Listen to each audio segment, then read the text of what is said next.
Hello, JT. Benny, good evening, sir. Are we live? Man, I've never seen so many green checks across there. Man, we've got so many platforms streaming out live right now. Welcome, 0 Hour Group Army. Appreciate you tuning in to Sunday Night Live. We have a most special presentation for you tonight. Get us started, JT. Absolutely, man. Well, we got platforms on platforms, retail investors for retail investors. And man, it's a great night. It's a very important live stream here. We had 0 Hour Group, we're wheels up, headed over to Washington, D.C. to cover the Commercial Drone Alliance Leadership Summit. We had boots on the ground there. And we also met some, friends that we got to see in person, namely our guest tonight, which we'll get into soon. But before we do that, Benny, I just want some background on the Commercial Drone Alliance Summit, kind of what brought you over there, how did you get that invite to such an exclusive event, and then we're going to play a little clip going over that.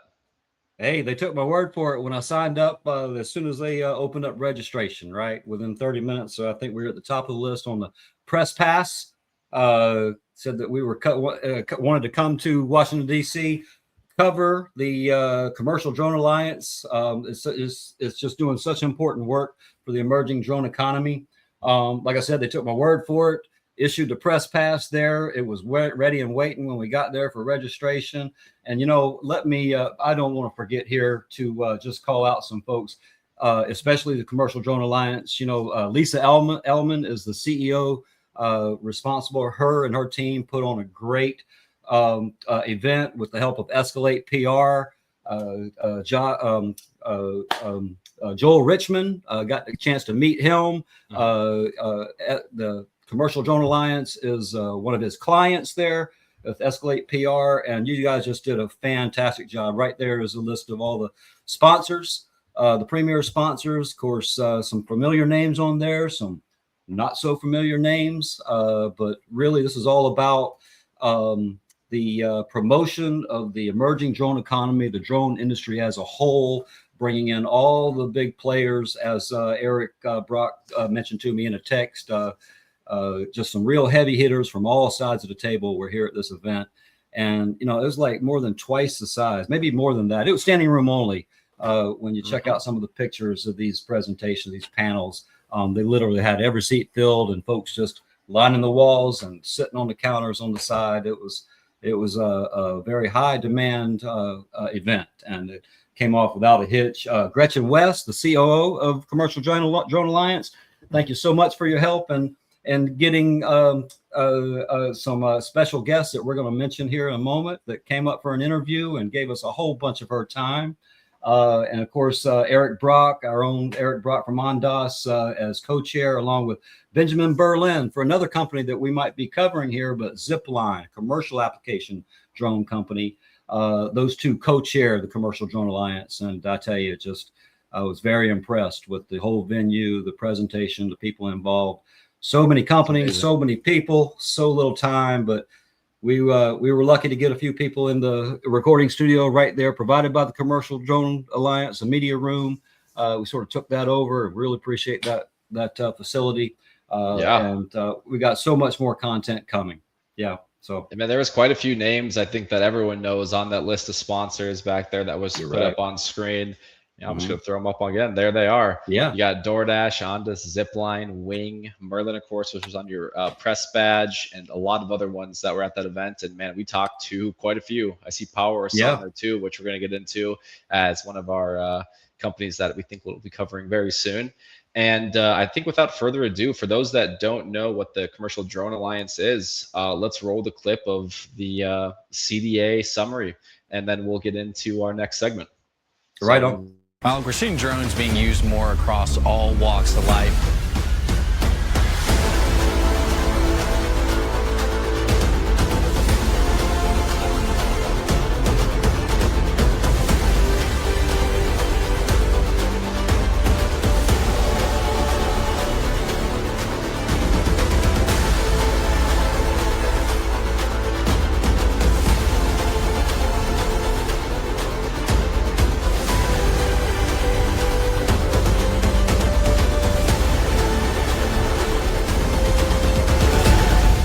The airspace is evolving, and that is a good thing.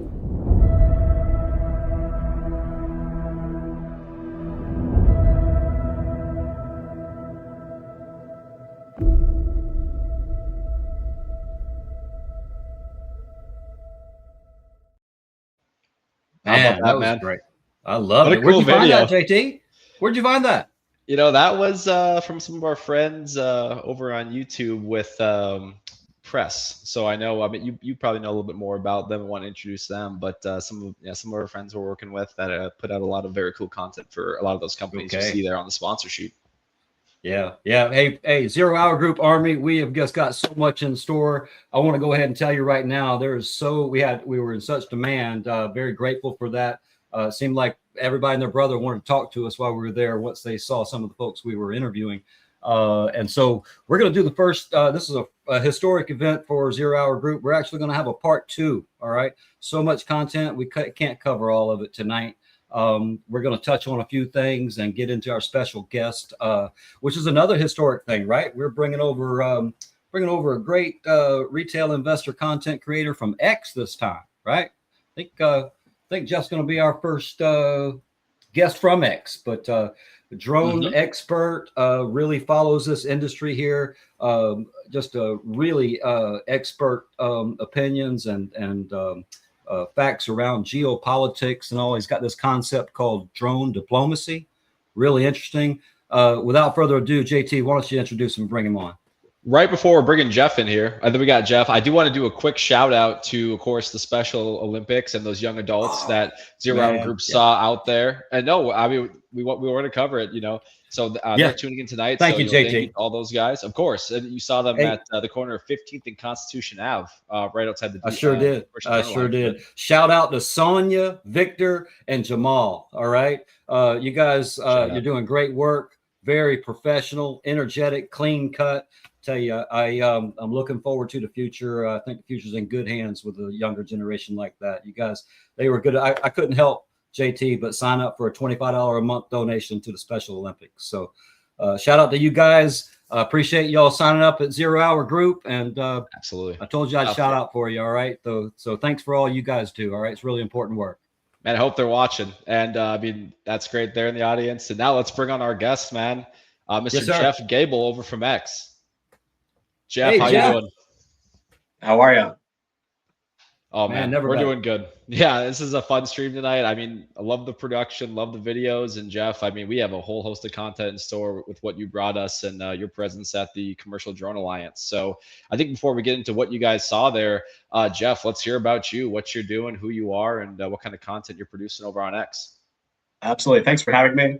So I am a researcher. I'm an investor. I focus on drones, on the supply chain, and really around geopolitics and drone diplomacy. So focused on how drones are used around the world, from global conflicts to building alliances within governments to make sure that drones are advanced throughout the world, but also how we're growing as a superpower, how we're building new industries, how we're advancing, how we're financing, controlling the supply chain. So I focus on a broad group of investments, but also I'm really focused around the geopolitics and what's happening and reading news from around the world and helping investors understand it and digest it, because it is such a complex landscape. I think it's really hard to understand what's happening right now, how critical this time is for the drone community.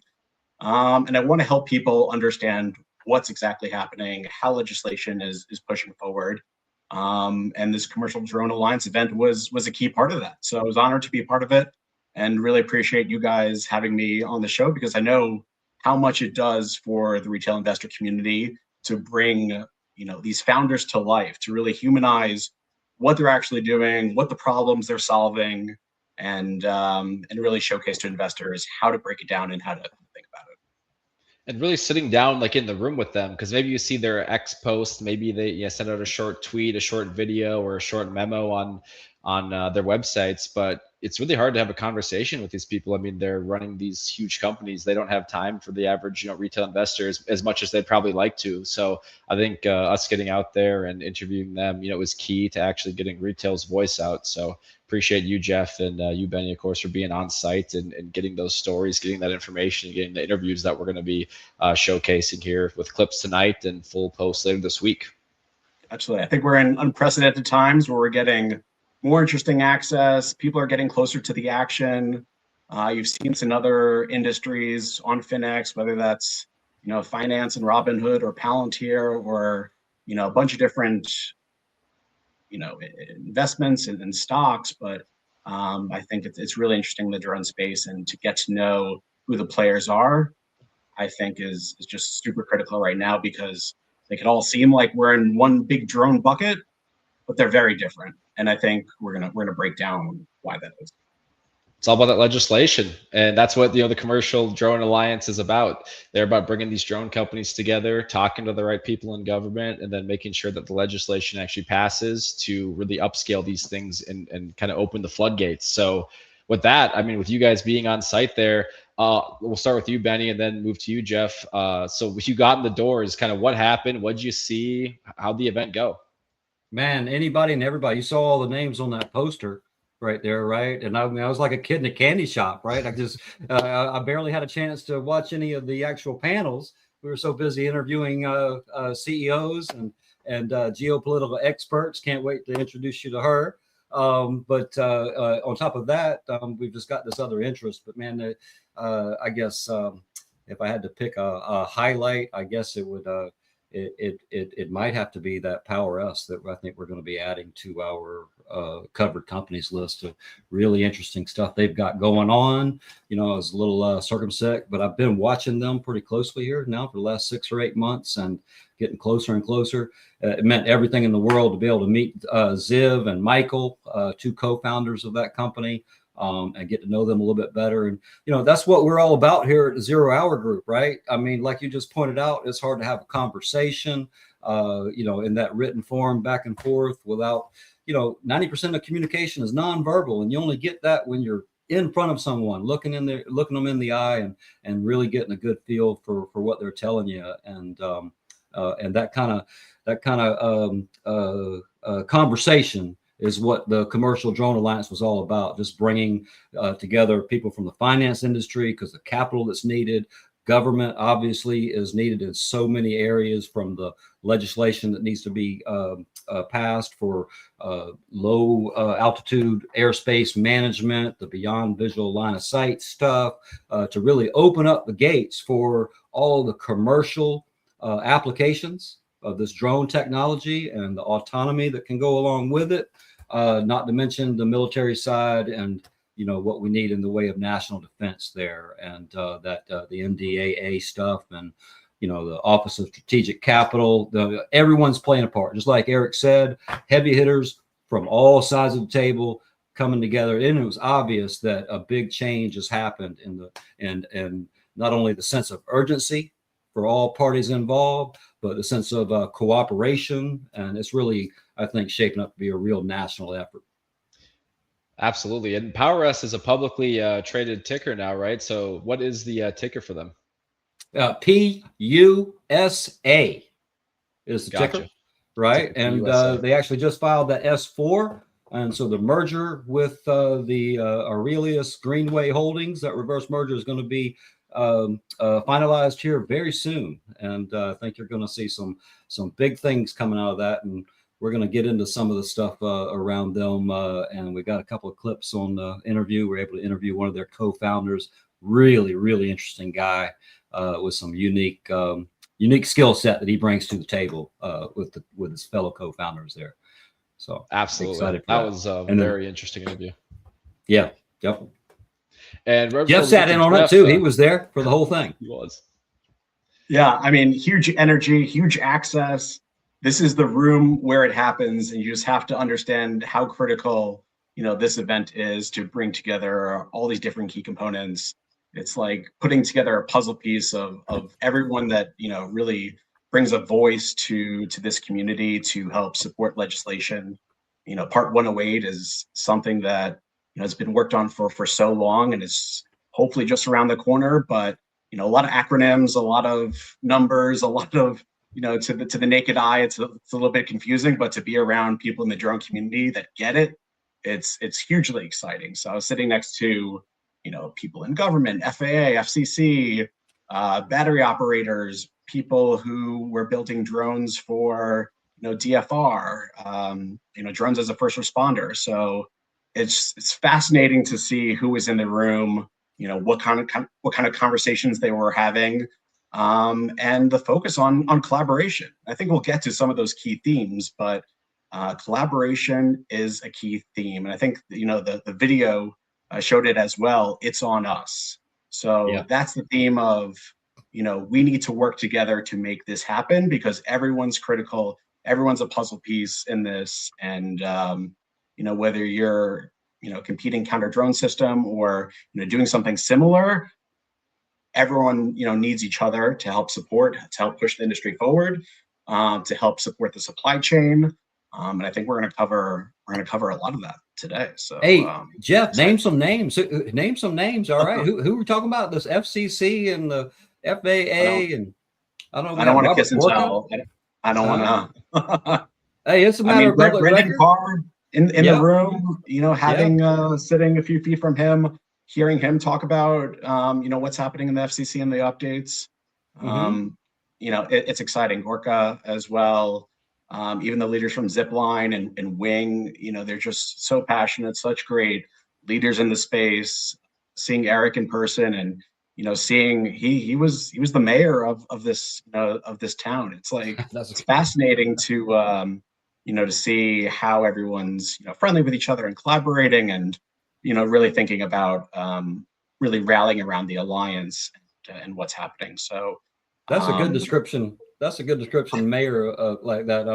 As a co-chair, his role. It was interesting too to watch. Normally I'm talking to him about Ondas specific things, when I'm in the room with him, but there it was all about the commercial drone, the industry as a whole, and what's good for the industry, is obviously good for Ondas and individual companies. But interesting way to put it there. I like that very much.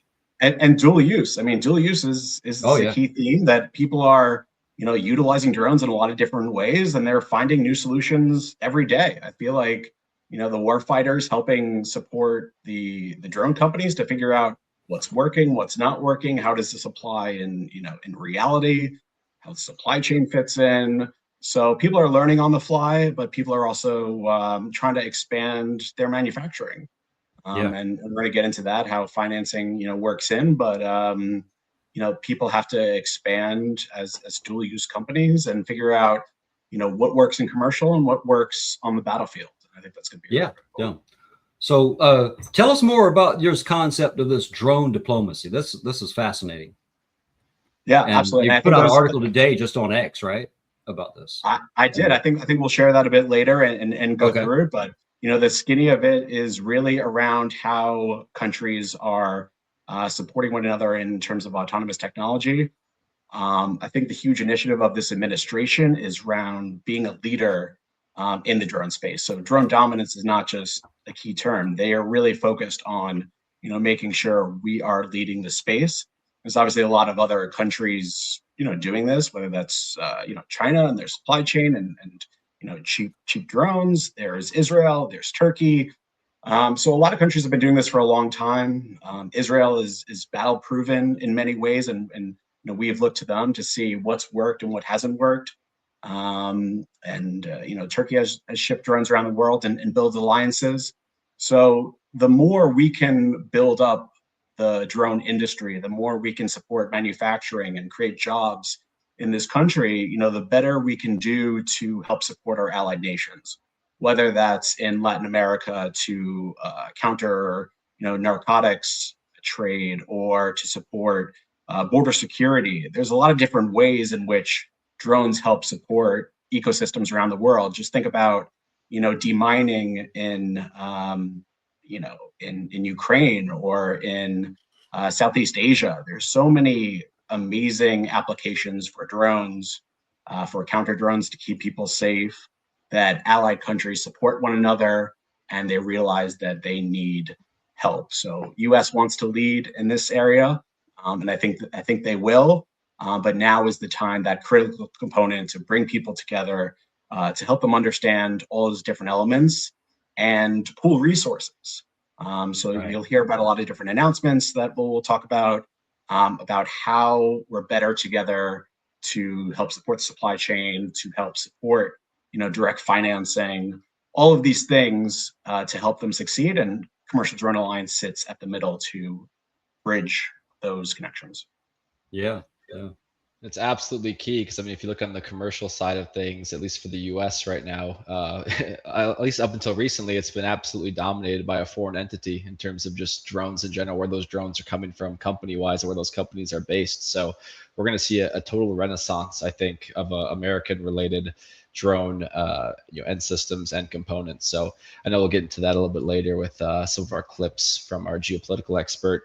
But for the time being, I thought first I'd say, this is an interactive stream. So all questions you guys might have in the audience, please throw those in the chat on X, YouTube, or Substack, and we will try to get to those when it is relevant to the discussion. And of course, we'll have our questions segment after.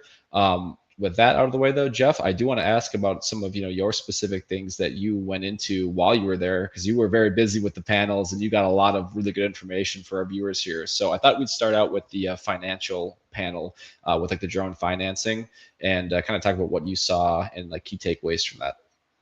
Absolutely. I mean, tremendous lineup. You had Eric, you had A16Z, you had SBA, Small Business Association, you had OSC, which had some tremendous news this week. But I think the message overall was on that collaboration and, condensing a lot of where the industry is going. So consolidation of a lot of the companies are trying to figure out, how they can partner up with other companies to help scale their manufacturing.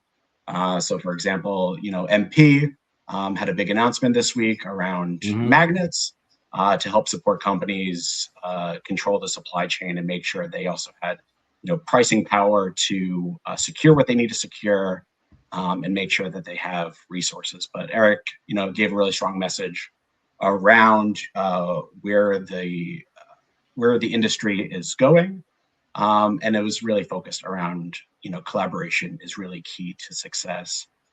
So that was really exciting. And then OSC had a huge announcement this week, $820 million for PDW, which is an investment of Ondas.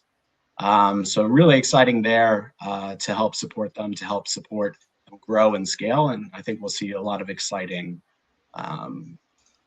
growth in that area as well, to really help them, hypercharge their production. I know they have, great manufacturing, down south, or I forget where, but yeah, Huntsville, the factory Alabama is the weapon. Yep. Yeah, Huntsville, Alabama. Huntsville, right? Yeah, that's and, isn't that space? Oh yeah, Space Force. Space Force, right? Everyone's there. Yep, NASA's there. Has a presence there as well in Huntsville. Has for a while, but we've been covering Performance Drone Works, right, JT, for quite a while. We do. And, there's something coming out this week for them from 0 Hour Group, so keep an eye out for that. Yeah, you got a deep dive article coming out. And what was the dollar number on that, Jeff? On that 820 million.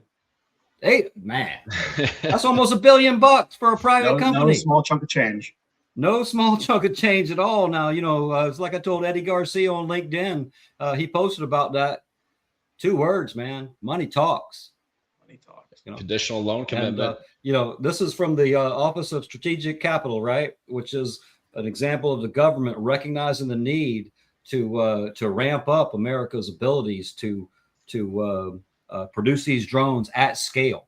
And so it's an important part of the puzzle is that financial backing aspect to be able to do that. And so anyway, congratulations to the folks over there at Performance Drone Works. We're coming. The group's coming to Huntsville soon. All right. So be forewarned. We'll be knocking on the door. We want to get inside and get a seat at the table to bring some more information to our followers, because I don't think with those kind of numbers they're staying private. long. What do you think, JT?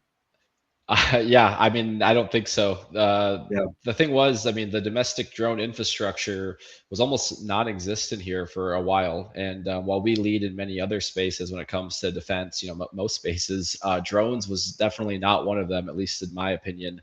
So it's something that we're kind of trying to play catch up on right now, and they are going to throw a lot of money into making sure that we are competitive and eventually the best, at least with the budget that we have when it comes to defense and also infrastructure too. I mean, we're going to get into the FCC, the covered list, NDAA, and China was, of course, the prominent exporter to us of drones and drone parts for commercial use, and that's no longer really going to be the case, at least at a large capacity. So that infrastructure that didn't exist needs to exist, and we're going to see companies like Unusual Machines, Performance Drone Works, ones like that pop up here and start really getting those assembly lines going and those components coming out. So yeah, it's going to be very exciting to watch as things go public. We'll definitely let the people know. And PDW is definitely a company to watch. Going off with that, though, I know we just had, of course, the World Cup. And with the World Cup, we have the FIFA organization. And, counter drones was a big aspect of that for defense and security of those locations. And, of course, I think the FBI had said there was, over 700 drones or something taken down. And they had a panel actually at the CDA event. So I thought, Jeff, you were there, I believe, for that platform or for that forum, and I thought we'd get your take on what you heard, what you liked, who was there, who was relevant to that discussion, and what you saw. Absolutely, that's another high energy session. You had Andrew Giuliani, who just loves to talk about the space there, the White House task force for FIFA, as well as Michelle Nordman. So, a lot to celebrate, a lot that went right with FIFA World Cup. Obviously, knock on wood, no incidents, a lot of drones captured. And really the focus was on interagency collaboration. How do you bring together all these agencies to see one operational picture, one source of truth? Who are the good drones? Who are the media and police and everything else? And who are the drones that shouldn't be there? And it's all about layered counter UAS, really making sure that Centrix is working alongside Axon, is working alongside, a bunch of different systems, whether that's, core RF, jamming capabilities, or, kinetic strike, or, because you have, tens of thousands, if not hundreds of thousands of people, at this event. You can't have drones dropping from the sky. You can't blast them off. You need to really make sure you have a great operational picture, that you're working hand in hand with other agencies, and that you're doing it safe. And there was a lot to celebrate, but also now is not the time to take our foot off the gas. We need to keep moving forward. We need to keep refining the approach. We have LA 28 coming up in a few years, so that came up just in terms of funding and resources, and making sure that there's training involved for the right people, whether that's police or FBI. It's not enough to just be able to fund the counter drone systems, but you also need to make sure that you have the right people, the right training in place, the right dedicated folks who are doing this surveillance. So there's a lot that goes involved that goes beyond just selling a system to a police force or the FBI and saying, have at it, good luck, and call us if you need anything. So I think that was just really fascinating. A lot of high energy. Michelle Norman is incredibly impressive, and I think she'll do a lot more advisement to other major events. They also referenced the UFC event at the White House, and the work that happened there to keep it, an outdoor event safe. But look for other major public events that will have defined, layered counter UAS. So very exciting. Absolutely. And I know we had a couple of the sponsors on there for the COS capabilities that were used at FIFA. We had Defend, which I believe is one of the primes there, and then also Centrix, which is a subsidiary of Ondas. Were there any other key CUAS companies or vendors that you saw at the event that maybe added something or had a similar element? Yeah, and Defend will be Motorola, I think, in a month or so. Yeah. So they're very close Yeah, there, the which is C- very interesting. Of why does Yeah. Motorola defend, and there's probably a lot to unpack there. But hmm very very In, interesting. in fact, Um, the CEO actually, I'm sorry to interrupt, but the CEO actually sort of deferred and asked if he could come on the show or be interviewed by us a little bit later once that deal was finalized and he was able to talk about it in more detail. So, folks, Nice. stay tuned for that. That'll be coming up at some point in the future once that deal Excited. goes through. Sorry to interrupt there, Jeff. Yeah, I mean other defense. I mean Skydio is there. Hmm With collaboration with Axon, showcasing their drone in a box. It's primarily a DFR tool, but it's also it's a mobile. It's easily able to transport.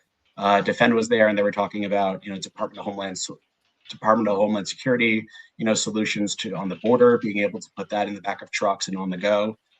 So a lot of interesting themes about being able to set up and go on the fly, to be mobile, to be stationary, to be, going off of moving vehicles. Like there's just a lot of things that are really interesting in the counter drone space and themes that come up. But back to layered solutions. There's no one silver bullet, which I think is very important as an investor to understand that this is not a winner take all solution. That there are many different layers in this operational picture. So I think you have to understand where things fit in, and how even similar capabilities are layered in same way, because you just don't want something, God forbid, to happen. Absolutely. I Right mean, on. it's definitely key. Just before we get on to the last session that you attended, Jeff, I thought we'd do a quick move on a couple of audience questions that we've been getting. We're not forgetting about you guys. There's just a lot to talk about and not much Right time to do on. it. So I thought Yeah. we'd take this one here from chat first. The one who bought said, "What battery manufacturers are commonly used in electric drone systems?" I know I only follow Amprius Technologies, which is a small cap that does make some very, very nice lithium drone batteries. Jeff, do you have any other companies that you follow for drone batteries specifically? I did meet another drone battery company. They're a sulfur-based company, and they primarily talk about being lighter than everyone else, because when you think about the battlefield, when you think about infantry units who are packed to the gills on their ruck, you need to be able to lighten the load. You can't have people running around with heavy drone battery packs and things like that, because soldiers are tethered by battery and supply chain sourcing. So you need to make sure to lighten the load. I forget the name offhand. I think Zeta. I forget, but I've heard of yeah, Zeta. Yeah, the ticker yeah. is Zeta Technologies. Yeah, one of my people that I follow my work has talked about Zeta, and they look very interesting. And Power S, I believe, has got some battery action going on, if I'm not mistaken. We're gonna have to dive into that with our full session with Yep. them too. I mean, I'm excited to get Yep. into their heavy lift stuff in the clips to follow this section. But yeah, no, Power S is very interesting. I'm excited to kind of learn more about them and get them covered under the 0 Hour Group. So Jeff, I think this from what to correct me if I'm wrong, and but this idea of drone diplomacy is the way you see it is a real way for America to capitalize by attaining dominance over in this field, right? By scaling up and having the best technology, and then sharing that with our allies and other countries around the world that are key to helping us maintain Western civilization, democratic, free market values, right? Yeah, I think the huge theme there is sovereignty. So we have AI sovereignty, which actually goes hand in hand with drone dominance, and you'll see that play out as well. You have supply chain sovereignty, you have airspace sovereignty. It's really about controlling our own destiny, Right. controlling supply chain, controlling financing, and supporting manufacturing in this country, back to made in the USA, back to controlling safety, because that's a top concern of, can any of these drone components alter, the drone and make it unsafe for public event or for something in defense, and that's where we get into FCC and covered list. But really just making sure we can build a strong industry around this to lead it, to build allies in our sphere, to make sure that we have friends in all the right places around the world. To be able to trade. You look at other countries that are working together with us, that are partnered with us, because they want the best systems. And I think that there's other suppliers in the global drone diplomacy world that also want to sell to these countries. So it's kind of like making friends at high school, and being around the lunch table. Who do you want to sit with? Who do you want to align yourself with, and really make sure that you're buying from the right people, and supporting the right partners. Right on. I think it's a love fascinating concept you've come up with, and the way you describe it and explain it in these articles is it's unique. It's well worth checking out, guys. At Jeff Gabel on X. All right. We'll be getting into that later too. I mean, Jeff's article is fantastic. It was enough information that we were actually able to create a whole slide deck out of it. So that's good. That's going to be coming up on the latter half here, and it's going to be very exciting. All right, sorry to jump the gun there, JT. No, you got to. Yeah. No, I mean, Jeff's coming on here, and he's got so much great information for us. So anytime that we can plug his X, let's do it. Jeff deserves it. That's what it's about. This is great. And we got one more question from the audience we'll take right now that I got here before we hop into the last piece of Jeff's trip, and then we'll move into some actual clips from our interviews. This question, It's a little fun one. Yeah, this one came from Gecko over on Substack, and his question was, my question would be, how much information are we getting out of Ukraine, since I feel they really have taken drones to the forefront of warfare? And Jeff, how would you respond to that? Any insights on Ukraine and their drones, their battle-tested technology? Yeah, I mean, I think we're learning so much from Ukraine about what's happening on the ground. We're getting 360 feedback. They're also just so, resourceful and creative, just in terms of how they're approaching things. I think the battle has just evolved so much, and in many of its scary ways. You have, just chemical warfare being, dropped from drones. There's you're dealing with contested logistics. You're dealing with, UGV, and drones being able to hold off an enemy. And we're also reaching much further than ever before on drones, just in terms of distances. We've talked a lot about that. About there's the kill zone, and then being able to expand the battlefield, with drones, and hit some pretty important locations, from the Ukraine side to Russia, and unfortunately vice versa. But yeah, I mean, a lot of lessons there, and I think we're advancing how we're using it, and we're capitalizing on it. And I think US wants to learn in many aspects, and we do a lot of cross training, resources and programs. And I think definitely hear a lot more. But I mean, Ukraine's doing some fascinating things, and applications are growing, by the day. Absolutely. And I honestly think that there might not even be a drone dominance program right now without that conflict, because I think that conflict kind of put it into the limelight that this isn't the wars of 2000 to 2010. This is completely different. I mean, the battlefield's changed. You could have a couple $100 drone taking out a multi-million-dollar tank. I mean, in terms of the economics of warfare, I mean, it kind of flipped everything on its head. I mean, this war's been going on for a while.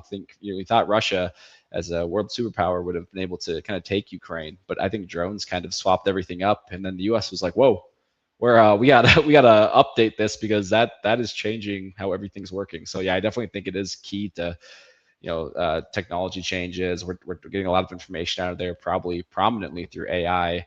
And I know there's some things going on with like demining, where they're using drones for that. And I think it's changing a lot, Gecko, to answer your question on Substack. So appreciate that. And lastly, Gecko hit it right on the nail, right on the head. They have brought it to the forefront. They've actually instigated and introduced a complete paradigm shift in how countries and armies and militaries have to view conflict and the way wars will be fought in the future. Everything from just the tactics, techniques, and procedures, and the way to use these low cost. The big thing about these low cost drones versus these high cost systems, whether they be tanks or strategic nuclear bombers, right? It's an attributable nature of warfare, right? This asymmetric cost differential. You just can't afford to be shooting down $50,000 Shaheeds with, $2 million Patriot missiles. And so, in fact, and we discussed it a little bit with our geopolitical expert that we'll get into a deep dive on our part 2. But we do have a clip tonight from, let's go ahead and tell everybody, all right? Kate Burrows-Jones, geopolitical strategist. She's an advisor to Ondas Capital. She's also the White House bureau chief for world media. She was super. But, we talked a little bit about in our interview with her how just one squad of Ukrainian FPV drone operators in a NATO exercise here about 6 months ago destroyed an entire NATO battalion, and that if that doesn't wake them up, nothing will, right? Much less what they've been able to accomplish, literally sweeping the Black Sea of Russian naval forces. They're running to the other side of the, get as far away from Ukraine as they can because they sunk their classic battleship early on in the war. And they're about to take back Crimea. They're reaching far past Moscow, hitting them where it hurts, and the oil production facilities, the ability for Russia to fund that war machine.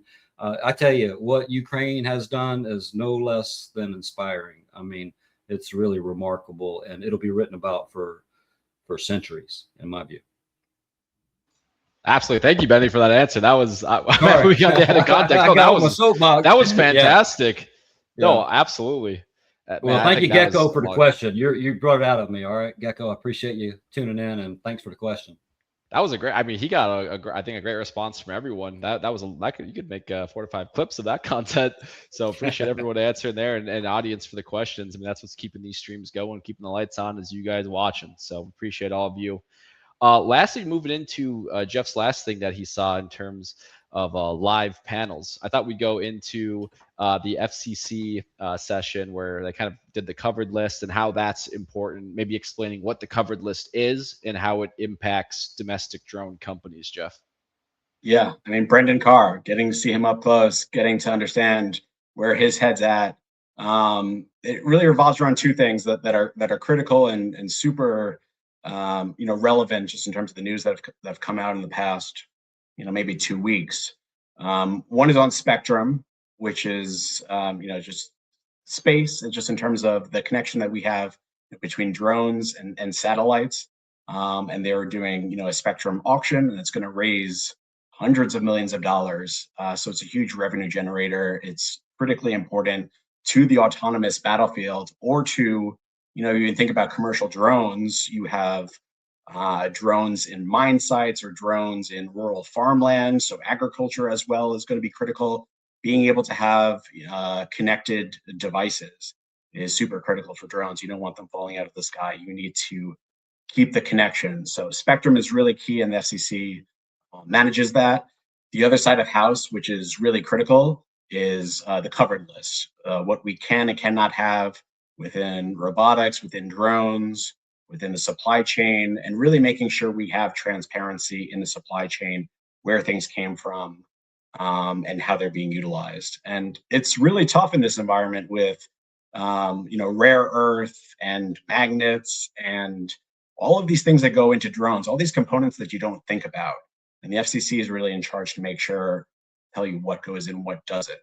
And I'll explain why this is critical, because drones have a really long lead time, whether that's contracts, whether that's manufacturing, or whether that's approvals. So if you're someone managing, a drone and trying to, map out the next 12, 18 months, you need to understand what goes involved, what's involved in the drone and what's not, and where it comes from. And I think historically this has been a huge challenge. And you can't just, if you run out of something, you can't just sub something in. So if it's a lens or a motor or a rotor, you really have to make sure you understand, how your supply chain is coming. And so that's why, this group has really come together to understand, the covered list, to understand the supply chain. You can't just sub something out because the approval might take another 12 or 18 months. So people need to be planning now to think about the future. And I know you guys have covered a company called LightPath that does, lenses that are Love free LightPath. from germanium, which is, critical rare earth that primarily comes, from China. So people who are, thinking about the lenses of cameras and drone components and all of these things, they need to think about that now because they don't want to run out and have to figure out, down the road, hey, I need to get this totally reapproved because we ran out of a part or component. So supply chain is critical, financing is critical, and knowing what is going to be, have an exemption versus, being on the covered list is critical. So super interesting to hear from him. That was jam-packed session. Awesome. Yeah, I mean the FCC covered list is going to change everything, at least when it comes to domestic production of end systems and components. So I don't think enough people are looking into that or understanding that and realizing how big of a change it was, especially with DGI being added to that. Obviously they're a company that was producing the majority of parts for American drones that were sold here. So yeah, it's going to change everything. Man, wow, we've been going for 46 minutes already, so we better hit up the next session here, which is gonna be Move us along, JT. Yeah, it's gonna be a few clips actually from one of our interviews, which was with PowerUs, ticker PUSA, an emerging leader in the drone sector here that is going to be making quite a few moves, we believe, in the future. And we had a great time sitting down with them. So I thought we'd, play a couple of the clips that we have from the full-length interview, which will be coming to you guys soon, and then kind of talk about what we saw, what we think, and any kind of little tidbits you guys want to add to that. So I will play the first clip here. And introduce the interviewee there. That was Ziv Marome, right? Yeah, Ziv Marome, who is a co-founder, right, of PowerUs, but also a leader of another company that is doing a lot. That just landed a $60 million New Zealand contract. I believe that's Kaizen Aerospace. So yeah, it was an absolute pleasure interviewing Mr. Marome. And here's a clip from that interview. Yeah. Hey, JT, I think Ziv is kind of modest here. He talked all about the Aerospread partnership in New Zealand and didn't mention, do you know how much that contract was worth? The contract itself was minimum of $60 million. $60 million bucks, right? Yeah. Just for New Zealand. The first and one outfit in New Zealand. Yeah. Oh, Yeah. it's a huge market. Right. I mean, think about it. There's also spraying water for mosquitoes, for different not necessarily just one application. So once you're there, and by the way, we have the CAA approval, which is like the FAA here over there to fly this drone as well, which is a huge step worldwide, I guess. Man, that's a whole nother discussion. Their FAA is ahead of our FAA in making the rules. We got it here as well, and yeah. Wow. Yeah. 60 million. And for agriculture, this is a company that doesn't just do defense. I know defense is definitely, popular topic for drones, but I mean, wow, there are so many other commercial aspects and use cases that we're seeing. One of that being agriculture. I know we got a couple other clips involving agriculture, but I thought, Benny, we kind of talked about that, what you thought of the interview, and talking to Mr. Marome, and what you thought about that clip. Man, what an interesting guy, Ziv, right? Michael, Sedensky, the other, thank you, Jeff. Sorry. But Michael, one of the other co-founders there, described him as their mad scientist, right, with the AI deal. But, Kaizen came up with this heavy lift drone, right, with 1,000-pound capacity. And just think about the applications for that, both on the military and the dual use type stuff. And folks, the dual use is where the real money's at, right? Once we establish drone dominance and the FCC and the FAA get their act together and finish, producing these rules and regulations and managing the airspace and all, it is really going to unleash American, entrepreneurship activity and the applications. We don't even know that the ways that they're going to be applied and used. But when you can pick up 1,000 pounds with a battery powered, drone, that opens up all kinds of possibilities. And obviously the agriculture section, this is contributing to lowering the inputs going into agricultural production and which therefore is increasing the outputs. It's just really exciting time. And to think about New Zealand, I mean, I don't know how many people live in New Zealand, right? But they got to eat, they got to have farms, and they want good agricultural practices, and like I said, reducing those inputs and being able to lift 1,000 pounds in the agriculture sector is so that's quite a contract actually. And like I said, Ziv, such an interesting guy. We're going to go into more detail with him, but he's got a background in the IDF, intelligence. He's responsible for designing this heavy lift drone and the AI use autonomy software that helps it operate, in a given application. And it's a real exciting partnership between him and Michael and Brett have formed the Power Us. Pretty exciting stuff we heard from both of them, and there's definitely more to come on part 2 on this. But I was pretty impressed with the whole interview. And an entire full-length interview coming too, guys. So we have these clips, but we also are going to be posting the full, 45 minutes on nearly 2-hour-long interviews for 3 different great leaders and experts in the space that we talked to. So lots of great content coming there, along with applications. You have that heavy lift drone, then you have the AI stack on top of it, and the stuff that the AI can make the drone do. Oh wow! The use cases for commercial use for just crop output or maybe search and rescue are amazing. And I know we have 2 more clips here that are going to get into some of the use cases. We'll go into the clip right now of the heavy lift, and then ask you, Jeff, about some of those uses. So we're going to roll this clip, and then we got one more after that, and we'll move into our next section after. So we're rolling this clip. Here Excellent. Nice work, JT. Kaizen Aerospace, we focused on building drones that a little bit larger, a little bit stronger for longer flight durations and heavier payload. Our largest drone, for example, can lift up to 1,000 pounds in actual payload. And with the technology that we develop, hybrid technology, we can actually fly for 6 to even 7 hours, sometime, which is a huge advantage versus off the shelf or standard kind of like technology for other drones. So depends on the mission, depends on the location. If it's deliver of cargo or deliver of medical equipment, we basically can change and modify the drone on the fly to basically do that mission. Yeah, it seems to me 1,000 pounds, that makes medevacs very doable. Yeah, absolutely. And the cool thing about it that we were focused on the design itself instead of bringing a big, large helicopter. The actual drone can fold and can be deployed out of a standard SUV car. So you can really get to third world areas or to last buy locations deploy within minutes. If you're one person, on a cliff somewhere, you can get there and within minutes get him a strap and basically rescue him. Or cargo delivery, for example, just deliver medical equipment or in the future even a medic. Right. Resupply front lines in a military situation, or maybe 2x4s, construction materials. We were talking earlier about lifting air conditioners onto the roof and avoiding the whole crane thing.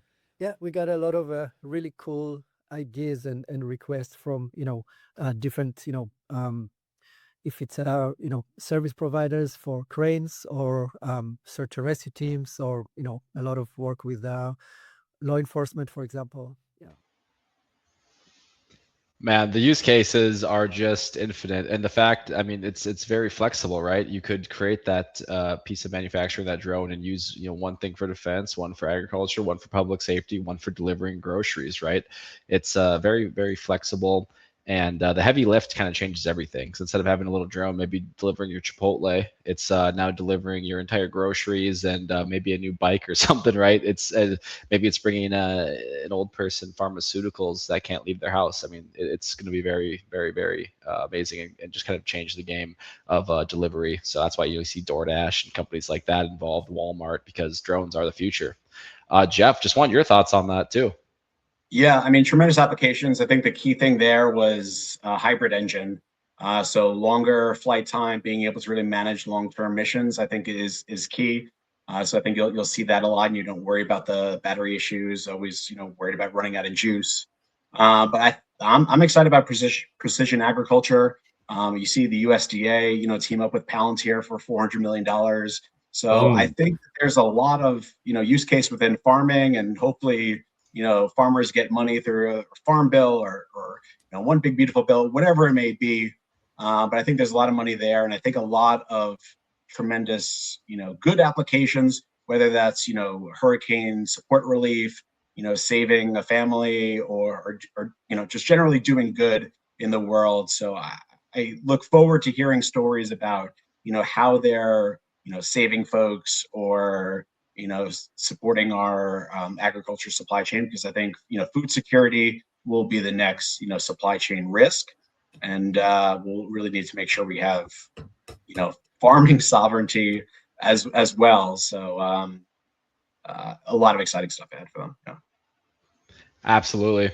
And I appreciate the input there. We got one last clip from that interview with Ziv, and I wanted to say it was just cool to see how excited he was about just talking about his own work, what he's been doing. I like that mad scientist analogy, because you can tell he's very passionate about the work that he's doing, systems he's creating, and those are the kind of companies you want to get behind, right? I mean, if they're passionate about their work, then they're never working a day in their life. And I know a couple of our other interviews, we did have some really cool stuff with one of our CEOs building a plane from scratch. A couple other little hints there that we'll touch on. But man, these people are extremely passionate, extremely driven, and that's what you want to see for company leadership. Last clip here was a little analogy for me with John Deere, because it was kind of cool to see me being in the Midwest, some of the applications for these drones. So we're going to roll that clip and then move on to our next section with PDW and MP Materials. Advantage of the drone is very important because it's super accurate, and you can really go spray like at that location and come back. Yeah, it seems not only is it safer, right, for humans, and also not putting the pesticide or fertilizer or whatever you're spraying in the wrong place, but in the case of like disease on the field, if some sensors are noticing that, you don't have to blanket the whole field with herbicide or pesticide, Exactly. right? You just put it where it's needed. Yeah. Just like the fertilizer, maybe. Really. So we actually did John Deere used our drones for this type of exercise.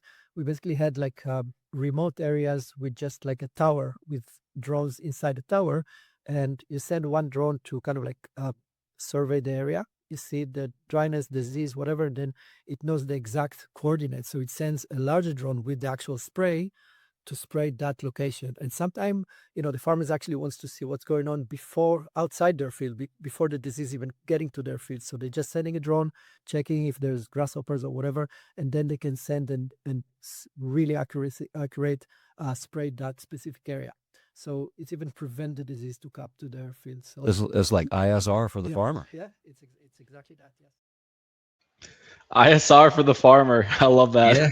Yeah, man. Hey, you got to see it to kill it, whether it's the enemy or the wrong kind of grasshoppers in the field, So, man, how cool is those use cases though? You have one drone going out to scan, another one coming in with the materials to actually fix that issue. And that's going to revolutionize, farming and just the speed of tasks. And I mean, it's going to be a massive market, I think. I've seen from, that $60 million contract coming in, and they're already working with John Deere, right? One of the premier farming companies, at least in the United States. So yeah, I would say, watch out for Power Us, and that's ticker PUSA, as I do think they're, an emerging leader in the drone sector. We, a lot of people I don't think have heard about them now, but I think they will. And that's exactly the kind of company we cover, retail for retail. We try to get there early and let you guys know. And we met some, truly inspirational folks from Power Us when we were out there. So definitely more content from them to come. Right before we move into Jeff's article and the PowerPoint associated with that, I thought we'd touch on the news on PDW as well as MP Materials, just looking at those press releases and then moving on to our last section there before questions. So I'm going to get the PDW news up on stream, as that was obviously crazy news to come out, with it being over $800 million, and we know a public company that's actually taken a stake in PDW. Benny, I don't know if you want to talk about who that is briefly. Hey, Ondas, Eric Brock, I mean, just another example of his foresight. Everything he's been talking about for a long, long time now is really starting to gel and come together in terms of, how the industry is maturing, how it needs to mature, all the different stakeholders that are, being brought to the table that are necessary for drone dominance to become a reality. And like you just pointed out, man, these dual use uses of the drone technology are just going to dwarf the military side. But, I don't think it was any coincidence whatsoever. All right. Don't have any inside information. I don't know anybody over there at the Office of Strategic Capital, but, they didn't just figure out this deal last week with PDW. This has been in the works, folks. All right. And, they saved this news announcement to happen on the day, in my opinion, of the Commercial Drone Alliance Summit. When some real big wigs from the government were there, so indicative of how serious now they're taking it. Robert Borka was there, special advisor to the president on these things. Brendan Carr. I mean, just a number of others as well. So, folks, it was no coincidence that this news just happened to come out on Friday at the Commercial Drone Alliance Summit. And all the attention it had gotten from inside the federal government. So they have arrived, all right. They're sort of like been in business for 10 or 15 years, and now they're an overnight success, right? So can't wait for next year on that. Tell us some more about this here. Yeah, Jeff, any comments you have or key takeaways of why this is so important for the drone space? Yeah, I mean, as I mentioned, the factory is the weapon. So they have huge manufacturing capabilities. You always see them on, Army, promo videos. You'll notice their drone, and you can see the resemblance. So, they're easy to spot out. But I think they've been going through a lot of testing for a number of months. They're highly trusted, by different units in the military. And I mean, well worth it. That they want to be able to predict and finance the next, however long it takes to spend 820 million. But, they want to make sure that manufacturing continues and it's proudly made in America, and they have everything that they need to be able to support drone dominance. So I'm excited to follow along and see, how they leverage the capital, because capital efficiencies is kind of the key, the name of the game to survive that valley of death. You want to be in it for the long run, and you want to be able to deliver when the military calls, and provide the drones and the resources. So definitely exciting announcement. And the room was buzzing from that as well, after hearing OSC's commitment in the session earlier. I mean, that's been a big talking point, right, with the drone dominance program and Gauntlet. Is there's been some companies that have won certain legs, but then you look at, okay, have they delivered any drones yet? And they haven't. So on top of having a really good drone, you also need to make sure you can meet the demand for that production capacity, make it cheap. I mean, there's so many different legs of things you actually need to provide, and it's not just about who has the best one-off drone. I mean, you really need to be able to back it up and make sure there's the production in place, and it makes sense on the expense side of things. So a lot to think about, and PW is going to be one to watch, because that looks like the Department of War's big bet on drone capabilities and production. And low cost is in the name as well. You see, Lucas, and it's all about low cost drones and being, whether it's attritable, whether they can lose it or not, whether they can, bang it up, whether it's a one-way drone, whether it's a reusable drone. We need to be more efficient with our capital on the battlefield, as mentioned in this type of warfare, because other nations are building out cheaper and cheaper drones. and we need to make sure that we have the best drones out there, while maintaining capital efficiencies. It's definitely a huge problem, and we'll have to see what the solution is. But I think they're taking steps to figuring that out. And yeah, I mean it's kind of crazy when you look at like the Chinese drones, they can just make so many and for so cheap, and they're by no means poor products either. So it's definitely something the U.S. at least is going to have to figure out, and we'll see that potentially led by Performance Drone Works. So one, we're gonna have to watch, Benny, to see if they go public, but of course we'll be covering them. And new 0 Hour Group article for Performance Drone Works is dropping this Tuesday. Leading us on, then let's quickly touch on MP Materials, another company that was invested in by the government, and then finish up with Jeff's slide deck, and then we'll take questions. So I'll get MP Materials up with Project Swarm. So Jeff, I know you know a little bit about this. Can you let us know kind of what Project Swarm is and what the point of it is? Yeah, first off, it's just a little bit about MP Mountain Pass. James Latinsky, he was a former, IB guy, similar to Eric, that took over this, Mountain Pass that was a failing mine. But really, the focus here is around magnets, key component of drones. Making sure that we can buy and finance at scale, and make sure that we have the right amount and the right resources to support these efforts for total drone dominance.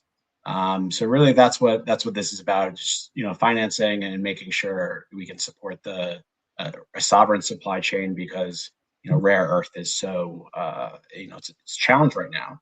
I think people have some concerns, but we want to make sure we can produce what we need to produce.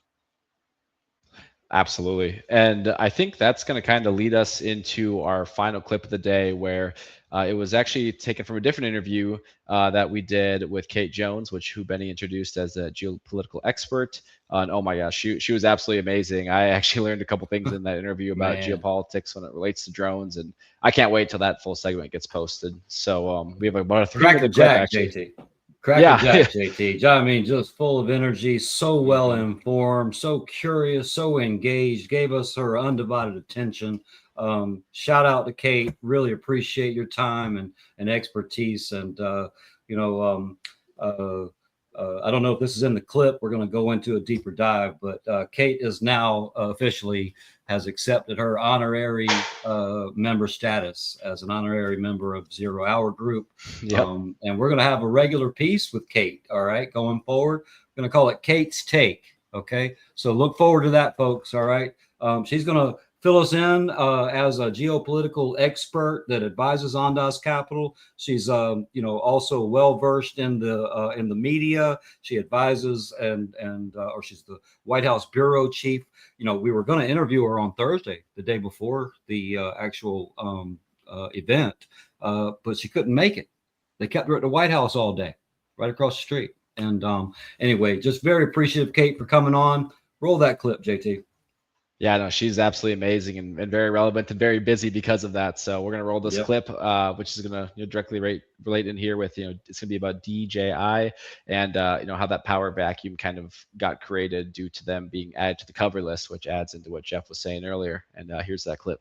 I find the disruption of like commercialized drones here very interesting. So, as many of you probably know, the FTC recently added DJI to the covered list, meaning that they can't operate here because I believe they're like a Chinese military company or code is that, and they had I believe 80% of the commercial domestic drone market.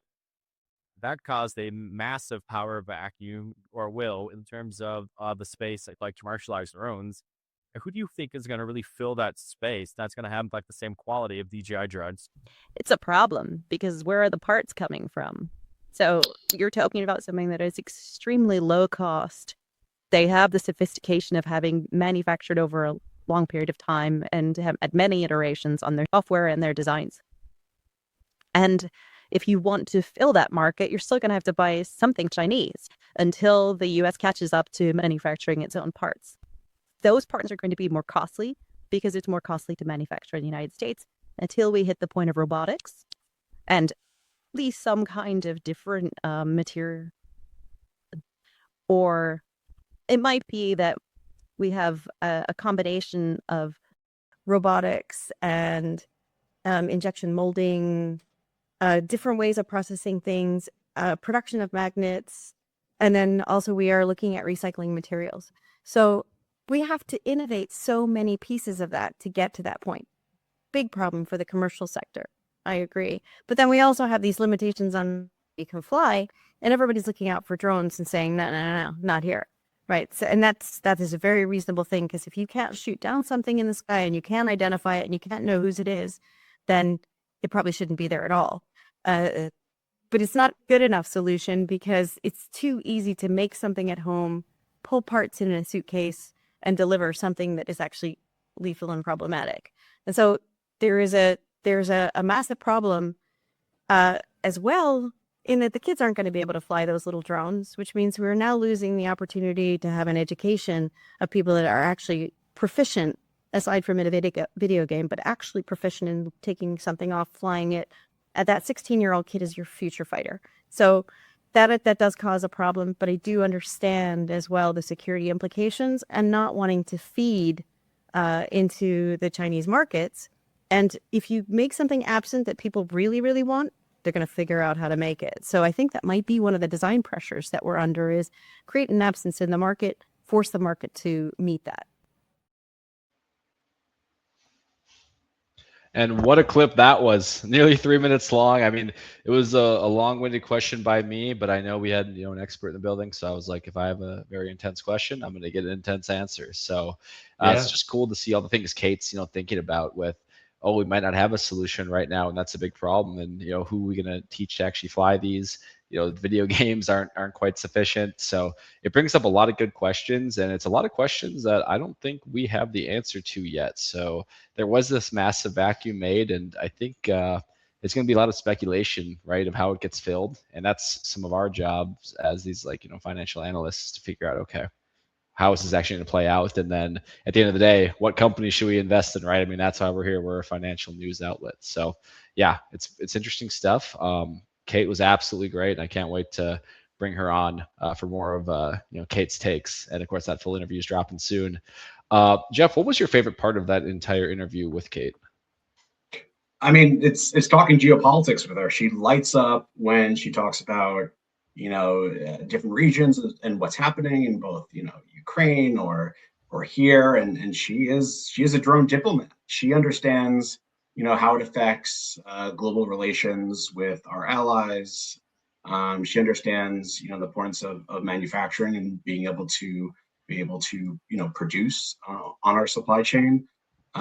So she was probably the most interesting speaker, even though she wasn't on the CDA event, but just being in the room with her and seeing her light up on this was truly fascinating, and really such a treat to hear from her and to get her thoughts directly from the source. So very exciting, and I think that's going to be a fascinating drop. Yeah, with that deep sea stuff too, I thought was interesting. So that you guys get a full section on that. We talked about some space. We talked about deep sea drones. I mean, it's really cool the stuff. Arctic. She's heading up to the Arctic. That Office of Naval Research, folks. Yeah. She was at the Pentagon Friday morning. We got her. She came over a little after noon for the sit-down interview with us, and actually, spent we talked almost as long after the interview. Remember, once we closed everything down, she just kept going like the Energizer rabbit there, man. Just as focused and tuned into these issues.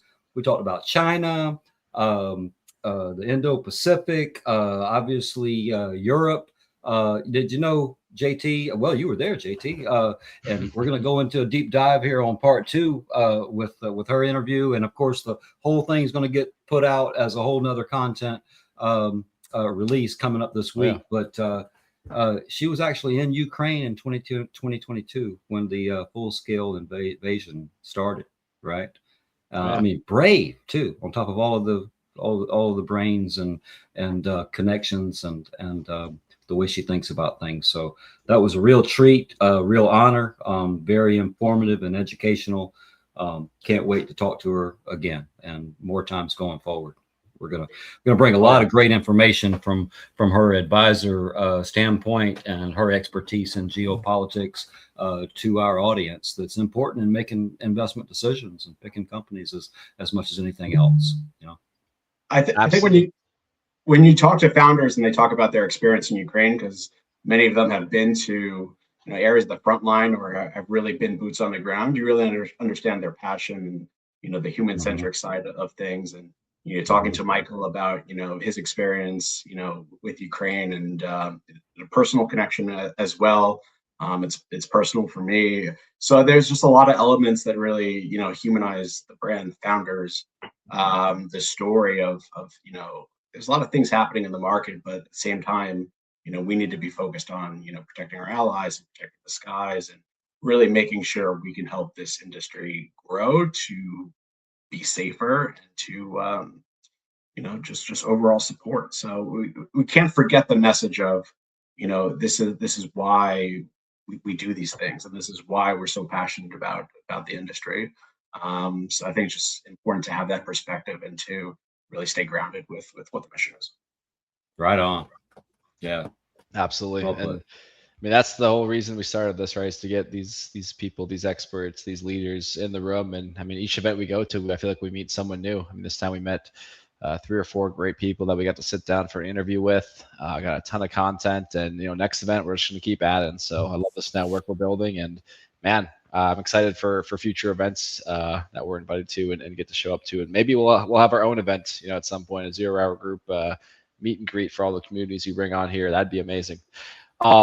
Wow, we're at an hour and 15. So I want to get into, the meat of the session with Jeff. So obviously Jeff is coming on here, helping us out. He's a great resource in the community for, everything drone. And Jeff, I'm going to get our slide deck up here for drone diplomacy. If you just want to kind of start out, what that means, what's behind that, then we'll get into the slides.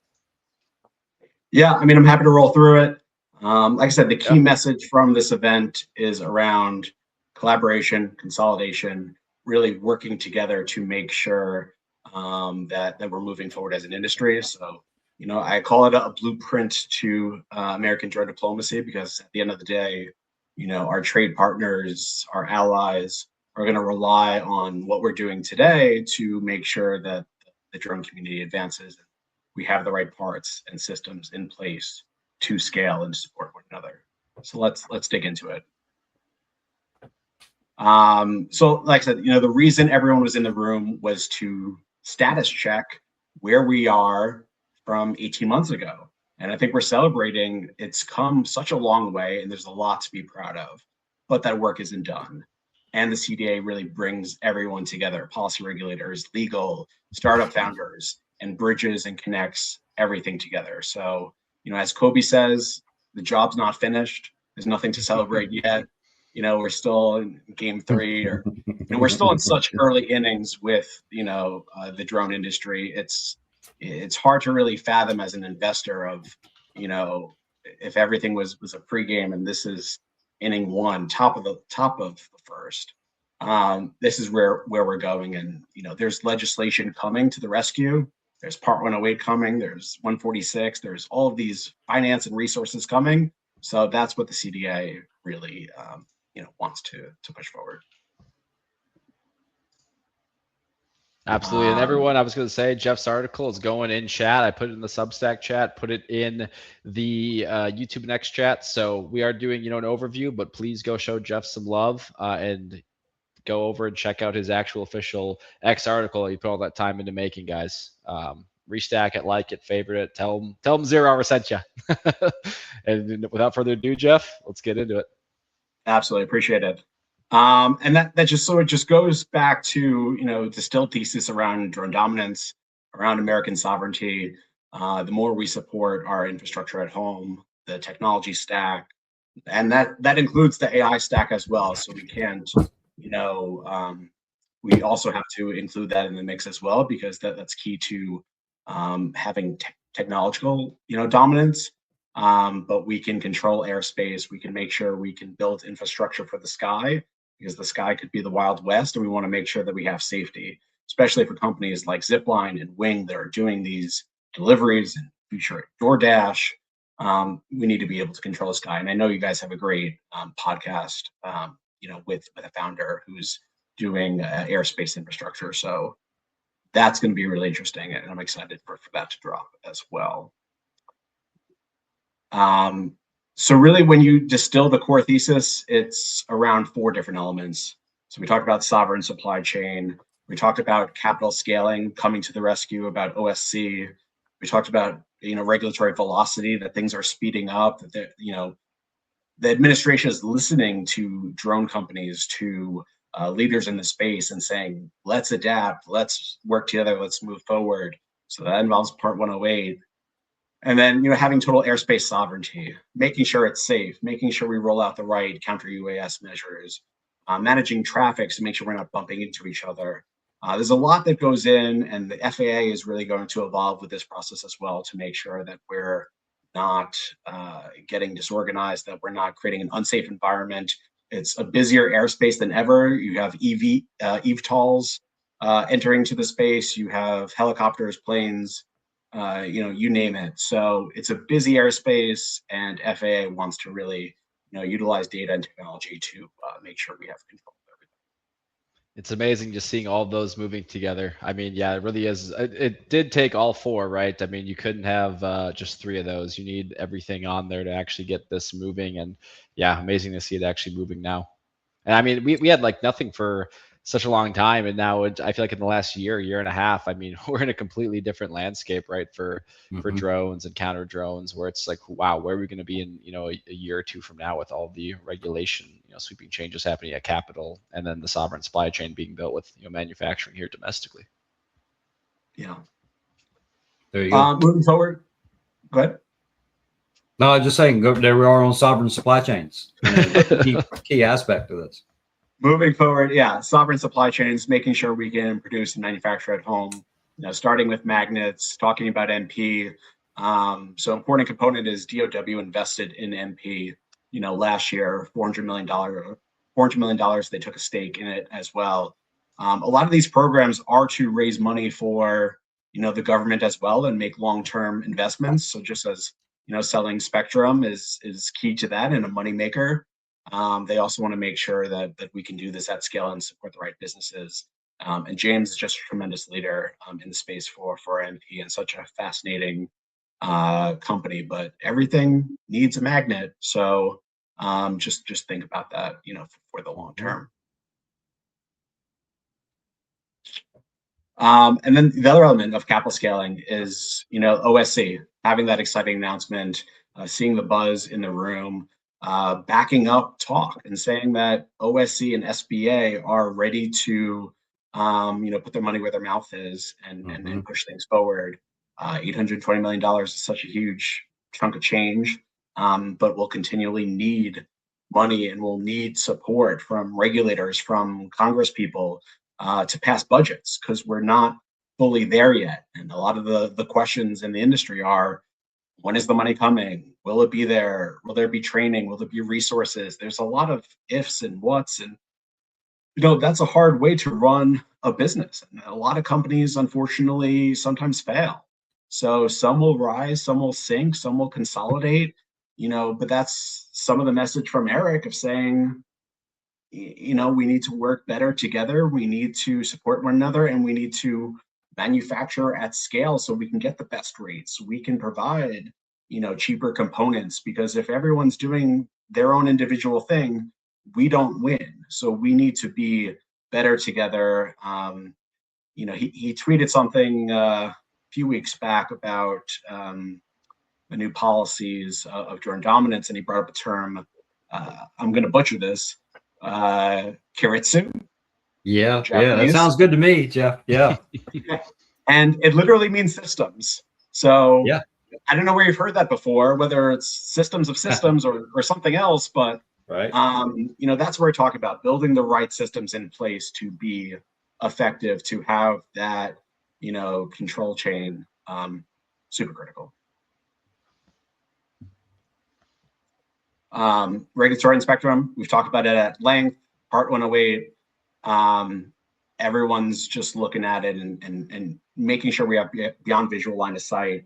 It's super critical on the commercial side because you're doing these, let's say it's an oil infrastructure inspection. You have all these pipelines around the world. You have things going through Syria and Iraq. You have NATO has a huge pipeline and huge funding towards. You have the grid system in the US that needs Utilities. protecting, that needs inspecting, that needs everything. You got to fly drones beyond the visual line of sight, and you need to make sure that you can do it in a safe way, in an autonomous way or in a piloted way, to be able to support the commercial infrastructure needs or anything else along those lines. And we need to keep connected to those assets. We can't have them getting lost, going rogue.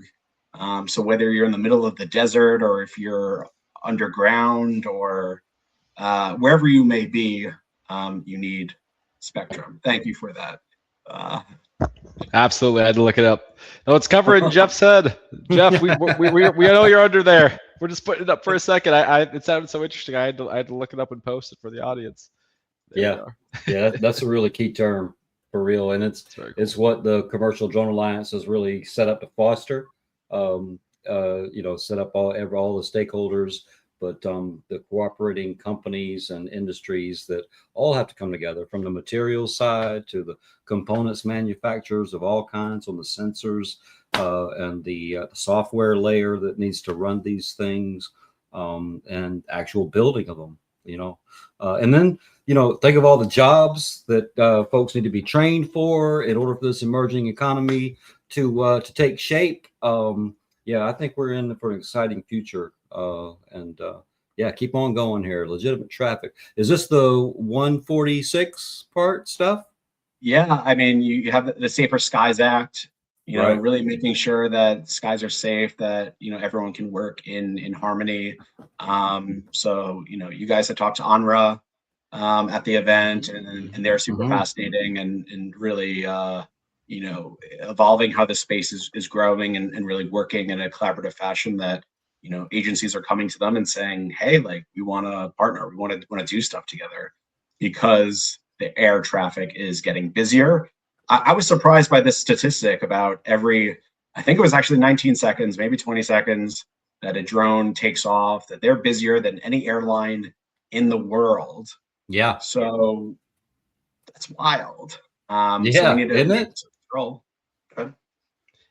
I mean, there needs to be an air traffic control, right, for low altitude. If it's that busier than any airline or any kind of air service in the world, and there's that many of them, it's chaos, right? With that, if they're trying to scale the actual drone delivery or commercial infrastructure, they need that low altitude air traffic control. So that's definitely coming, and it already is here in different spots with companies like UNRWA Technologies, which hint, maybe did an interview with them. Maybe you guys will see some content with them later this week. Yeah. Hey, JT, let's go ahead and spill the beans here. All right. They're probably going to be our next private company covered on the private company covered list. I mean, fascinating stuff. It was Amit Ganju, the CEO. He sat down with us for a little over half an hour. And like Jeff just said, it's fascinating. He's a fascinating individual, CEO, really smart guy, built his own airplane, built his own kit car, brought in the metal. There you go. That's him right there. There's Jeff there in the background sitting in that interview. I was just as fascinated, Jeff. This man's really after my own heart, actually, getting in the garage, beating sheet metal into shape to build his own experimental kit airplane. I'm really looking forward to going in a little bit deeper in part 2 with him. But that low altitude airspace management, that's a linchpin. We got to keep these things from running into each other, whether they're autonomous or, like Jeff said, being piloted. It literally is the future of the Jetsons is coming to shape right in front of our eyes, with literally flying cars, delivery vehicles, all the commercial aspects and applications of the drones. Is an exciting future. And the way he describes it, he's been in it a long time. Can't wait to showcase him on part 2 as well. So thank you, Amit. I appreciate your time and giving us that interview. And we're going to try to give you as much visibility as we can here. And I don't think that they're going to stay public very long. I know he couldn't talk to us much. He's got a fiduciary responsibility to his investors and all that. Private. But, yeah, they're private at the moment. Yeah, so we'll see how long that lasts, right? Absolutely. That was definitely a lean in type conversation and perks of you. Mhm. So excited Yep. to see that drop as well. So no shortage of fascinating people that you guys are just kind of gravitate to. So Yeah. Sorry to get us sidetracked there, but no, I it's a had to good bring him up. sidetrack. He's such an interesting guy. Yeah. Absolutely. I mean, so moving forward, how do we provide evidence in this space? How are we successful and how do we move forward? Talked about the World Cup being, a key component of that we've had dedicated success on a global scale. We took down 700 drones. We use interagency support to make sure that everyone's working together under one clear, operational picture. And the fact that everything is layered. There could be, dozens of components in the layer defense, but there's no silver bullet. There's multiple systems, and we need to respect each notch in the layer. It's just there's a lot of components going on. And Jeff, I found that pretty interesting and insightful. Some of the thoughts Kate had on the FIFA, and that interagency cooperation was a real good training exercise as well. Not only was it successful in how they actually carried things out, but and it wasn't just interagency on the federal level. They were bringing in local, state, and federal agencies and departments on the public safety side. Which is real good practice on them learning how to coordinate their efforts and applications of that layered defense technology around protecting venues, stadiums, and that's just going to translate over into the critical infrastructure, other public events, and things of that nature going forward. So, very, very exciting stuff. Absolutely, communication, collaboration, keys to Yeah. success. Mm-hmm. But how do we move this forward to drone diplomacy and where the administration wants to be, on a global stage to support other countries? You'll see Mark Rubio talk about, drones coming over from Mexico or, narco terrorism in Latin America. We need to help support our fellow allies and countries, do what they need to do to keep the world safer, to have eyes in the sky, to make sure that we can sell them the right drones, the right components, that they have the best technology to support border defense. You see what happens in Spain and Morocco. As of lately, there's just a lot of gaps that are happening around the world that need autonomous systems or drones, to really scale their efforts and to make sure that they're successful. And that's how we build a better global connected network through trade. So it's no longer spices and tea and gold. It's drones. It's autonomous technology. That's where things are happening right now. That is drone diplomacy. That is, really the exciting component of where the future is going, and what allied nations use to trade and communicate and showcase success and strength. So yeah, US will get there. There are other vendors around the world that are using their influence in places like Africa, places like East Asia, and we just have to be aware of that as well. Yeah, so the bottom line, this has been a long time, coming. We need to move together to, row in the same direction in order to have drone dominance. It takes collaboration. It takes, 360 feedback. What's working, what's not working. Having the Commercial Drone Alliance be the glue to that, of supporting legislatures and lawyers. I've talked to a bunch of different people in FAA and FCC, and seeing this event as a key cornerstone to putting the puzzle pieces together. So just really exciting to be in the room. Really exciting the moment that we're in terms of autonomous technology, drones, the commercial space and yet the defense space.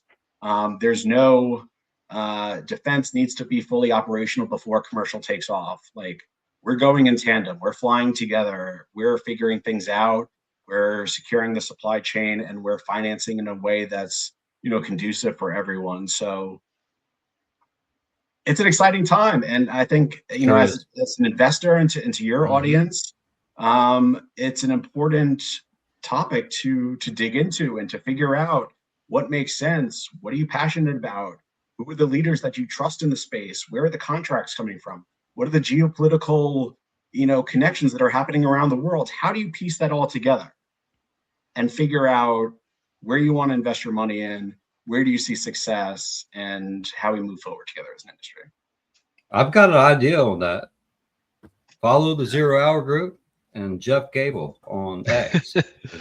I was gonna say, what an answer, Jeff. I mean, that was fantastic. You really put that together well. That was well articulated, man. I was getting inspired over here, and I was like, I feel like I'm a decent expert in the field. Oh, yeah, that's amazing, man. I'm so glad we could have Jeff on tonight, man. That got me going. It's late, but hey, I got me kind of wired. But yeah, so everyone go out and read Jeff's piece. It was posted in chat. I'm gonna put it up on screen one more time right there, and of course, you know, it's Jeff Gabel on X. So make sure you're going over, reading the full article. This was just, you know, the bare bones breakdown. He put a lot of effort into that. So check it out, retweet it, like it, share it. Man, it's a very good piece. And I mean, with that, with the end of this one, I think it's time, you know, we're going into questions here. So if anyone's got questions, which this is a long stream, a lot of information, I'm sure there are some questions, put them in chat now, and we're going to do a little Q&A for 10 minutes here, as long as there's questions. Yeah. So, hey, I see a comment from Aaron Smith, though. He's talking about Drone Fight Group, right? Oh, yeah. Yeah. Drone Fight Group has released a drone simulator on Steam, and they're encouraging kids in the U.S. to use it, learn how to fly DFG drones. You know, I talked with Kate a little bit about the when we finished our interview, I believe, but we talked about the idea of every Marine as a rifleman. You know, if you can't shoot, they don't want you. I think that we're going to end up evolving into just what Aaron's touching on there. You know, every Marine a drone operator, or at least part of a you know, integrated drone team, right? Because they're just going to be so necessary both in the offense and the defensive side. You got to be able to defend against them, and you got to be able to use them, you know, effectively. And yeah, Aaron, I guess you know about Drone Fight Group from following us and following Ondas, because Ondas Capital actually brought them to California for that demonstration back in December. And those guys were inspiring too. Actual FPV drone operator squad direct from Ukraine, demonstrating their capabilities and whatnot. Got to meet Vlad, myself, and those guys. Yeti, remember Yeti? One of the drone operators that had to be sort of incognito, right? You know, for security reasons, but those guys were inspiring too. It was really a pleasure to meet them. And anyway, good point, Aaron. Very, very good point.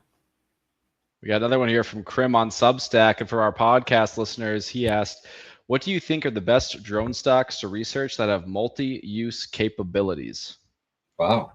So, yeah, not us. Well, hey, we've been talking about PowerUs, right? And they were talking to us about the military side of things and these dual-use agricultural stuff with Ziv's heavy lift stuff. Obviously, Ondas, you know, multi-use capabilities from one-way attack drones to ISR, persistent ISR at all levels. And not financial advice. These are just our opinions and not financial advice. We are not financial advisors. Yeah, we're just guys on the internet, folks. All right, but I think we got some good insight. We got some good information from people. That's our mission, is to bring it to you and give retail investing a seat at the table where the big boys, you know, normally have been comfortable having the only seats at the table. You know? And I want to hear Jeff's takes. I mean, me and Benny, you know, we're broken records, right, with what we like. But I want to hear Jeff. What you think for these publicly traded companies? Yeah, I'll give you another take name that's a little untraditional, but dual use, really interesting, and also supported by the FCC, just in terms of you know, similar to the DJI ban. So thinking Right. about LiDAR, I don't know if you know where I'm going with this. Oh yeah, I think so. Ouster. Oh So yeah. OUST, dual use company, heavy in the mining space, in the 3D mapping space. I think it's coming in the drone space. It's going to be really fascinating. I mean, drones use LiDAR as well. So a lot of the defense you see, like UGVs, use LiDAR. You'll see their puck, directly on the machine. So big heavy equipment that are autonomous, like Oshkosh. They are an Ouster customer. They have a huge just defense portfolio of components. And the reason that the FCC comes in is because Chinese LiDAR, which has been the giant in the room, similar to DJI, has been banned. So Ouster kind of maintains a similar, moat when it comes to American made LiDAR. And I just think that that's fascinating that it's just following a similar path. I love anything that's dual use. I love anything that has, tremendous applications. And the battlefield is autonomous. And that's when we'll need that spectrum. We'll need, to keep the battlefields connected and autonomous. And, look for this little Ouster puck that you'll see on trucks, you'll see on UGVs, you'll see on anything, and heavy commercial side as well. So I think mining will be massive for them. I love that answer because it's something that we don't always hear when we're just doing the 0 Hour Group live stream. And yeah, man, Oust has had an absolutely exceptional year. I think we're up like 66% or something year to date. I know it ran a lot harder, then pulled back a bit with the general macro environment, but yeah, absolute fantastic pick. And I see Krim over on Substack said, "Yo, I love Ouster." So I guess he's in line with Jeff and his takes too. So that's awesome. Yep. We got time for maybe one more question. Otherwise, we're not going to go over an hour and 30 minutes. We're sitting at an hour 40. There's always good stuff to talk about. So we'll do one more question and then we're going to call it here, and we'll be back for part 2 on Tuesday. Let's see. We're waiting for one to come in. I mean, in the meantime, man, we talked about a lot tonight. This has been a very great, live stream. Lots of information on the CDA. I will say, 0 Hour Group on Tuesday mornings. We do a 0 Hour today where we talk about major news events, especially if it's on tickers we cover. And then you guys can expect the full-length interviews, 3 that we did there, coming out probably later this week with a bunch of clips coming from those as well on our socials. So definitely look out on X, YouTube, Instagram, FinTwit, Reddit. I mean, we're expanding all over, and probably on Jeff's channel too, of course, man. Jeff's been posting some absolutely awesome stuff on X, so make sure you're following Jeff Gabel on X as well. And come on, guys, we got to have one more question. I see one right here from the one who bought. Do electric drones have a major role to play in the future? Will we see the most effective systems using liquid fuels and eventually fuel cells? He followed up. This is the one who bought. Paul Marlucki said in an interview that electric aviation is a dead end. I mean, I have some thoughts on it. We're looking towards the Arctic as well. So when you're in the Arctic and you have drones, everything changes. The battery changes, the fuel cell. Demanding environment. I mean, it's just a different environment, and that's where a lot of the battle is going. I do see a lot of action on hydrogen. I don't know a ton about it, but I know there's a company out of Israel called Heaven that has such a fascinating name, that has done a lot of work in the space for long flying missions, and that's because of hydrogen. So I know the Army has an interesting history of using hydrogen fueled components. But I think as we get into different frontiers, we're going to see different, use cases, different drone systems. Yeah, I mean, it's going to be an ever expanding field, so we don't really know what's going to be relevant, what's not. I mean, there's always new use case, and there's always going to be a counter to it. So maybe both are a major player. It's kind of hard to say, but everything's changing every day, right? I mean, think of drones legislation that we've talked about today on the live stream. I mean, where were we the last 10 years? It was nowhere. You fast forward, you know, last year and a half ago to now, everything's changed. So it can flip like that, you know. So yeah, great answer, Jeff. And with that, folks, I think we're going to call part 1 here.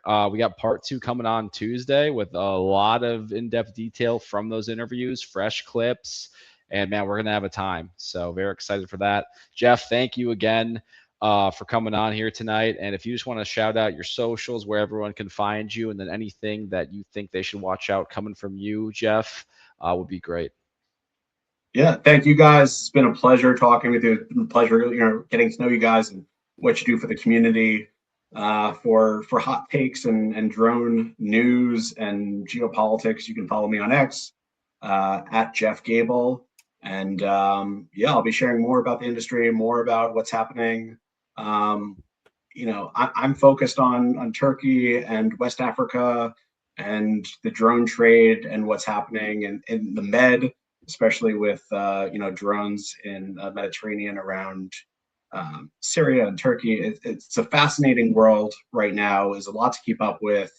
Don't try to chew it all at once. Take your time, understand it component by component, and find what you're genuinely interested in about, and find a community like this group or others that you can talk to about and really learn from each other. So yeah Right Awesome. on, Jeff. That's exactly what 0 Hour Group's about, showcasing investors and content creators like yourself. There's just such a wide and deep talent pool in the retail investor community at all different levels, all different stages, all walks of life. We exist. Sunday Night Live is all about bringing content creators like you some visibility into the forefront, helping us build a community of communities. We can trust each other, folks. Not sure we can trust everything that the Goldman Sachs of the world are telling us. Jamie Dimons and then those guys. They have their own agendas and their own motivations, but we know where our loyalties lie, and that's helping each other and building a future for ourselves and our loved ones in these fantastic capital markets only available in free market Western economies. So thanks for coming on, Jeff. This was a real treat. Appreciate you coming on, and we're making history, guys. Our first guest content creator off of X, and it's also going to be our first episode that's got to be extended into a part 2 come Tuesday night. So look forward to Absolutely. that. All right. And one of our most watched shows of all time too. So Jeff, you're definitely a popular face, and man, what a night. So hopefully there's some, cross collaboration there. Some 0 Hour Group people go follow Jeff. Some Jeff people go follow 0 Hour Group. So what a night, and hope to talk again soon, guys. This was awesome. Thank you, Benny. Thank you, Jeff, and everyone have a great night out there. You bet. Good night, Jeff. Good night, JT. Night. Bye, guys.